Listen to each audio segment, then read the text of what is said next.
আচ্ছা, আপনি মনে হয় স্বপ্না খন্দকার, তাই না? জি ভাইয়া। আহ, আচ্ছা, আমরা ইতিমধ্যে দেখছি যে আপনি সামাজিক যোগাযোগ মাধ্যম এবং আপনার বিরুদ্ধে আইসিটি মামলা হয়েছে, তা হঠাৎ করে আপনি আমবাগানে কেন? ভাইয়া, এটা একটা মিথ্যা মামলা। আর যে মামলার কোনো ভিত্তি নেই ওই বিষয় নিয়ে পেন নেওয়ার মতো কিছু দেখি না। আর মিথ্যা কোনোদিন সত্য হয় না, এটা নিয়ে আমি পেন বুক করছি না। ভাইয়া, আমি কোনো চাপকেই চাপ মনে করি না, কারণ মাননীয় প্রধানমন্ত্রী সব হারিয়েও উনি দেশের জন্য কাজ করে যাচ্ছেন। রাজনীতি করি। আচ্ছা, আপনার স্বপ্ন খন্দকার, ইতিমধ্যেই কিন্তু আপনি খুব আলোচনা সমালোচনায় রয়েছেন, এর কারণটা কি একটু জানতে চাই আপনার কাছে। ভাইয়া, ফেসবুক সবারই আছে, সবাই তার মতামত প্রকাশ করতেই পারে, আর সবার মতামত সবাই দিবে। এটা আলোচনা সমালোচনা, আমাকে সবাই চিনে। আমাকে যারা আলোচনা হয়, যারা কাজ করে তারাই আলোচনায় আসে, যারা কাজ না করে তারা আলোচনায় আসে না। কাজ করলেই ভুল হয়। রানীবালা ওরফে মনু, ওনার নাম মনু, উনি বলেছে উনি জেলা আওয়ামী লীগ যুব মহিলা লীগের সদস্য না, উনি যুব মহিলা লীগের সদস্য না, এবং উনি ওনার রানী ইসলাম না, উনি মনু। ওনার ঈশ্বরগঞ্জ গ্রামে গেলেই সবাই ওনাকে মনু বলে। ভাইয়া, আমি কেন্দ্রীয় কৃষক লীগের সদস্য ছিলাম, ময়মনসিংহ জেলার সাংগঠনিক সম্পাদক ছিলাম, এবং যুব মহিলা লীগের বর্তমান রানিং এমপির মার সাথে 1 নম্বর সাংগঠনিক ছিলাম। এবং পরবর্তীতে আমার রাজনৈতিক অভিভাবক আমিনুল হক শামীম এবং মেয়র টুবাই, তারা আমাকে যুব মহিলা লীগের সিনিয়র যুগ্ম আহ্বায়ক পদটি করতে বলে। আমি অতি নিষ্ঠার সাথে কাজটি করতে চেষ্টা করি। ভুল ত্রুটি মানুষ মাত্রই হয়, আমারও মনে কোথাও না কোথাও হয়েছে। মানুষকে বেশি বিশ্বাস করলে যা হয়, 5 টাকার মানুষকে 10 টাকার ধান দিয়েছি, তাই তা হয়েছে। আর মামলা যদি সত্যতা থাকে, আমি আমার ফেসবুক, আমার স্বামীর ফেসবুক এবং আমার ড্রাইভার একটা প্যাকেজ সে করেছে মিথ্যা দিয়ে। আমি আমার আইডি থেকে যেহেতু চাই না, আইসিটি মামলা তখনই হয় যখন ফেসবুক থেকে কেউ কারো বিরুদ্ধে অপপ্রচার করে। যদি সে বলেছে আমার রানাবিলায়, আমার স্বামীর বাসায়, আমার শ্বশুরের বাসা থেকে তাকে নিয়ে ওখানে বাসা পরিষ্কারের কথা বলে ওই বাসায় তাকে নিয়ে যাই, ওখানে আমার এক মেহমান নিয়ে তাকে আমি দর্শন করাই। এটাই তো আপনি বলতে চাচ্ছেন। যদি তাই হয় তাহলে আমার ওই মেহমানকে আমি ওই বাসায় নিয়ে গেলাম। আপনি সাপোজ একটা সুন্দর কথা বলেছেন, কোয়েশ্চেন করেছেন, একটা বানর খেলা হচ্ছে, বানর খেলা দেখাচ্ছে, বানরকে কলা খাওয়াচ্ছে, বানর কলা খাচ্ছে, বানরকে কলা খাওয়ানো হচ্ছে। দর্শক ছবি তুলছে, কেউ হাততালি দিচ্ছে, কেউ বানরকে উস্কানি দিল।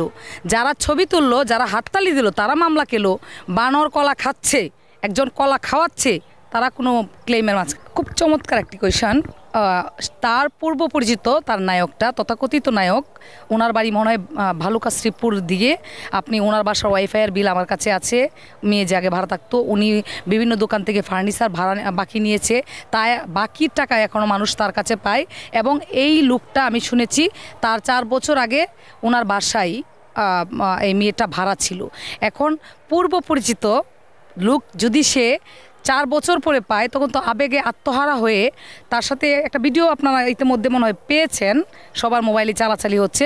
ভিডিওতে সুস্পষ্টভাবে দেখা যাচ্ছে যে সে নিজে পরিকল্পনা মাফিক একটা আমাকে যে ব্লেমটা দিয়েছে, সে নিজে আয়নার কি বলে ওই জানালার দিকে তাকাচ্ছে বারবার।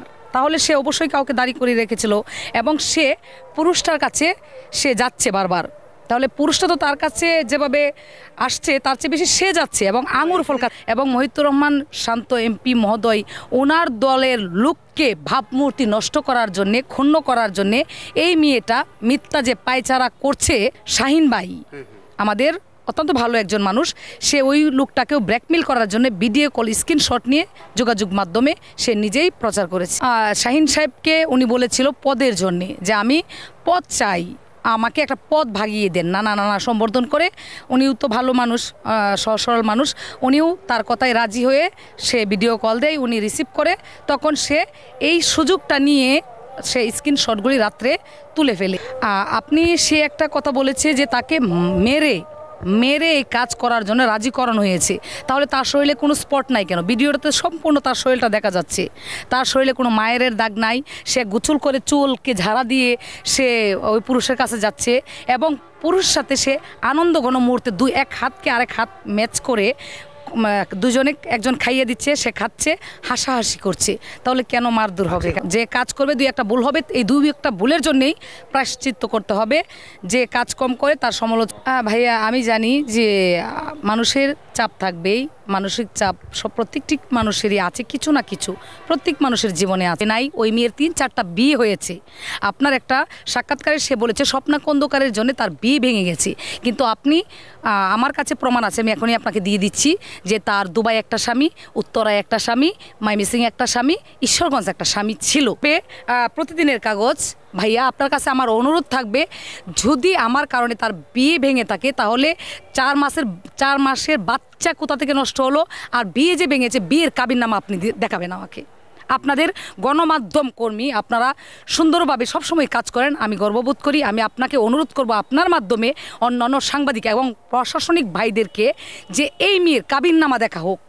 বাচ্চা 4 মাসে নষ্ট হলো এবং সে যে বিয়ে করেছে তার যে স্বামী আছে তথাকথিত, ওই স্বামীর কাবিননামা আমি দেখতে চাচ্ছি আপনাদের মাধ্যমে। আমি যখনই জানতে পারি যে মেয়েটা একটা প্রস্টিটিউট, তখনই আমি কেন্দ্রীয় কমিটির অপুকিল দিদিকে আপনি জিজ্ঞেস করবেন, তাকে আমি জানাই, 2 বছর আগে থেকে জানাচ্ছি। এবং আমি ডেজি আপা, লিলি আপা এবং আমি অনেকেই মানে শরণাপন্ন হয়েছি। মেয়েটা যখন আমাকে লাস্ট 17 এপ্রিল থ্রেট দেয়, সে আমাকে ক্ষতি করবে, আমাকে মেরে ফেলবে, আমাকে গুম করে ফেলবে, আমাকে রাজনৈতিকভাবে সামাজিকভাবে হেয়পূর্ণ করবে, আমি সাথে সাথেই থানায় একটা এফআইআর করি মেয়ের নামে। আমার এফআইআর কপিটা আপনি নিয়ে যাবেন এবং সবাইকে দেখাবেন যে আমি একটা এফআইআর করেছি। আচ্ছা, আপনার কাছে জানতে চাই, এই যে আপনার আম গাছে অনেক আম ধরেছে, প্রথম আমটা কাকে খাওয়াবেন? হ্যাঁ, অবশ্যই আমার সন্তানকে খাওয়াবো।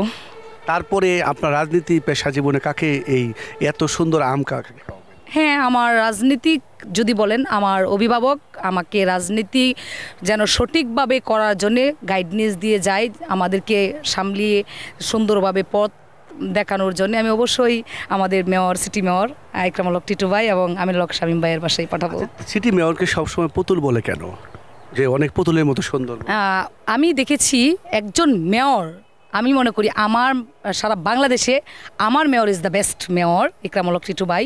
তিনি প্রত্যেকটি কাজ নিজের মন থেকে সাজিয়ে গুছিয়ে নিজে স্যান্ডেল পরে সারা দিনেই মানুষের মানে যেন সুন্দর সুব্যবস্থা, রাস্তাঘাট, কালভার্ট এবং স্বাস্থ্যসেবা, শিক্ষার প্রত্যেকটি ক্ষেত্রেই উনি সুন্দরভাবে, যেমন আমার কৃষক লীগ, আমাদের যুব মহিলা লীগ, আমাদের প্রত্যেকটি সংগঠনকে উনি রাজনীতিতে সবচেয়ে, আপনার রাজনীতি জীবনে সবচেয়ে কে কার অবদান রয়েছে আপনার? ফ্যামিলি বললে আমার না, আপনার রাজনীতি এখন বর্তমান পরিস্থিতিতে সবচেয়ে কার বেশি অবদান রয়েছে? আমার নেতা ইকরামুল হক টিটু ভাই, শামীম ভাই। সম্পূর্ণ মিথ্যা, ভিত্তিহীন। আমি 4টা অপশন আপনাকে দিব। 1, সে 4 জনকে মামলা দিল, যে তাকে দর্শন করেছে তার নামে কোনো অভিযুক্ত দূরের কথা, কোনো মামলা হলো না কেন। 2, সে 2.5 বছর আগে একটা পরিকল্পিত ঘটনা সে সাজিয়ে মন গড়াভাবে সামনে আজকে কেন আনলো? আমার রাজনৈতিক নেতা ছিল, আমার রাজনৈতিক মেয়েরা ছিল, এত মেয়ে, এত সুন্দর সুন্দর মেয়ে নিয়ে আমি কৃষক লীগ জেলা করেছি, মহিলা আওয়ামী লীগ জেলা করেছি, যুব মহিলা লীগ জেলা করেছি, এত সুন্দর সুন্দর মেয়ে, আর কেউ আমার বিষয়ে ক্লেম দিতে পারে নাই। সে ক্লেম এটাই আমি আশ্চর্য হই যে আমি তৃণমূলে কাজ করি, আমি গরিবদেরকে নিয়ে কাজ করি, এই জন্যই আমি স্বপ্না খন্দকার হতে পেরেছি, কারণ আমি গরিবের জন্যই সবচেয়ে বেশি কাজ করেছি। আমাকে যদি ডিসি অফিস মানবাধিকার থেকে 500 কম্বল দেয়, আমি আমার স্বামীর কাছ থেকে আরও 500 কম্বলের টাকা নিয়ে আমি 1000 কম্বল বিতরণ করি, কিংবা আমার মেয়র মহোদয়ের কাছে চাই। এটা খুব লজ্জাজনক একটা বিষয়। আমরা এই শহরে বড় হয়েছি, আমার স্বামী অ্যাম্বুলেন্স মালিক সমিতির সভাপতি মশিউর রহমান রানা এবং 14 নং ওয়ার্ডের সহসভাপতি। এটা একটা ন্যাক্কারজনক বিষয় যে সাংবাদিক হচ্ছে আমাদের সমাজের বিবেক, তারা আমাদেরকে সুন্দর করে আমাদের কাজগুলিকে সামনে মাইন্ড ফ্লোয়িং করে, তাদেরকে কেন আমরা বাজাবো? নিজে হয়রানির শিকার হচ্ছে, আবার সাংবাদিককেও, একটা সাংবাদিককে হয়রানি করা মানে প্রত্যেকটি সাংবাদিককে হিট করা। আর নোংরা মাইন্ডের মেয়ে, সে আমার নামে আমার খেয়ে আমার এখানে এসে আমার হাতে পায়ে ধরে, যেহেতু আমাকে ব্ল্যাকমেল করতে পারে, মিথ্যার আইসিটি মামলা দিতে পারে, যে আইসিটি মামলার সাথে আমি কোনো সম্পৃক্ত না, আমার ফেসবুক থেকে কোনো কিছু যায় নাই, তাহলে সে একটা সাংবাদিক কেন, সে একজন মন্ত্রীকেও ভাসাতে পারে।